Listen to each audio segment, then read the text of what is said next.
पहला पाठ नबी दानियल का ग्रंथ, अध्याय 3, पद संख्याएँ 14 से 20 तक। नबूकदनेजार ने कहा, हे शद्रक, मेशक और अबेदनगो, क्या यह बात सच है कि तुम लोग ना तो मेरे देवताओं की सेवा करते और ना मेरे संस्थापित स्वर्ण मूर्ति की आराधना करते हो? क्या तुम लोग अब तुरही, वंशी, सितार, सारंगी, वीणा और सब प्रकार के वाद्यों की आवाज़ सुनते ही मेरी बनाई मूर्ति को दंडवत कर उसकी आराधना करने तैयार हो? यदि तुम उसकी आराधना नहीं करोगे तो उसी समय प्रज्वलित भट्ठी में डाल दिए जाओगे। तब कौन देवता तुम लोगों को मेरे हाथों से बचा सकेगा? शद्रक, मेशक और अबेदनगो ने राजा नबूकदनेजार को यह उत्तर दिया, हे राजा, इसके संबंध में हमें आपसे कुछ नहीं कहना है। यदि कोई ईश्वर है जो ऐसा कर सकता है तो वह हमारा ही ईश्वर है जिसकी हम सेवा करते हैं। वह हमें प्रज्वलित भट्ठी से बचाने में समर्थ है और हमें आपके हाथों से छुड़ाएगा। यदि वह ऐसा नहीं करेगा तो हे राजा, यह जान ले कि हम ना तो आपके देवताओं की सेवा करेंगे और ना आपके द्वारा संस्थापित स्वर्ण मूर्ति की आराधना ही। यह सुनकर नबूकदनेजार शद्रक, मेशक और अबेदनगो पर बहुत क्रुद्ध हो गया और उसके चेहरे का रंग बदल गया।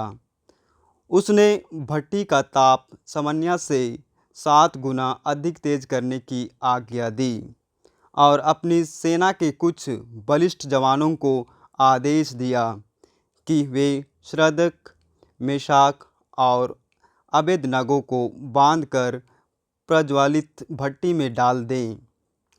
राजा नबूकदनेजार बड़े अचंभे में पड़ गया।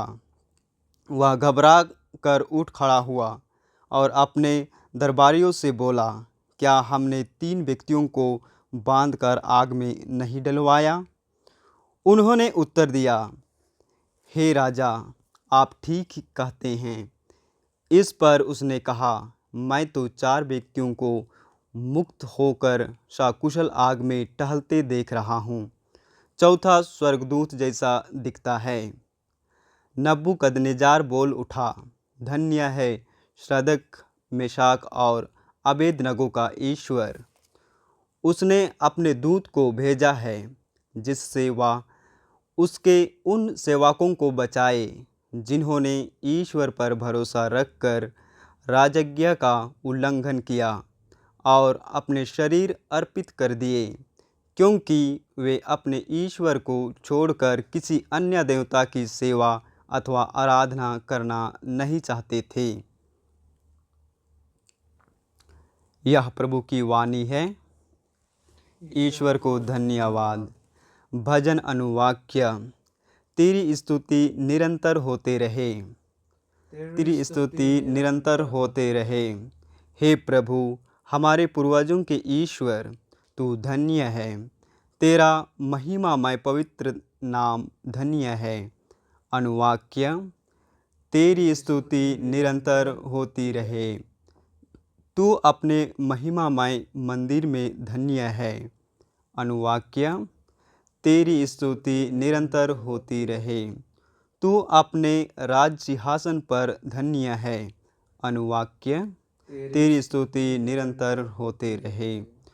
तू गहराइयों की थाह लेता है, तू धन्य है। अनुवाक्य। तेरी स्तुति निरंतर होती रहे। तू स्वर्ग की ऊंचाइयों पर धन्य है। अनुवाक्य। तेरी स्तुति निरंतर होती रहे। संत योहन के अनुसार पवित्र सुसमाचार, अध्याय 8, वचन संख्या 31 से 42। जिन यहूदियों ने उनमें विश्वास किया उनसे यीशु ने कहा, यदि तुम मेरे शिक्षा पर दृढ़ रहोगे तो सचमुच मेरे शिष्य सिद्ध होगे। तुम सत्य को पहचान जाओगे और सत्य तुम्हें स्वतंत्र बना देगा। उन्होंने उत्तर दिया, हम इब्राहिम की संतान हैं, हम कभी किसी के दास नहीं रहे। आप यह क्या कहते हैं, तुम स्वतंत्र हो जाओगे? यीशु ने उनसे कहा, मैं तुमसे कह देता हूँ, जो पाप करता है वह पाप का दास है। दास सदा घर में नहीं रहता, पुत्र सदा रहता है। इसलिए यदि पुत्र तुम्हें स्वतंत्र बना देगा तो तुम सचमुच स्वतंत्र होगे। मैं जानता हूँ कि तुम लोग इब्राहिम की संतान हो, फिर भी तुम मुझे मार डालने की ताक में रहते हो, क्योंकि मेरी शिक्षा तुम्हारे हृदय में घर नहीं कर सकी। मैंने अपने पिता के यहाँ जो देखा है वही कहता हूँ, और तुम लोगों ने अपने पिता के यहाँ जो सीखा है वही करते हो। उन्होंने उत्तर दिया, इब्राहिम हमारे पिता हैं।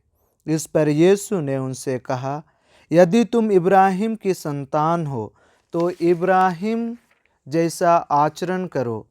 अब तो तुम मुझे इसलिए मार डालने की ताक में रहते हो कि मैंने जो सत्य ईश्वर से सुना है वह तुम लोगों को बता दिया है।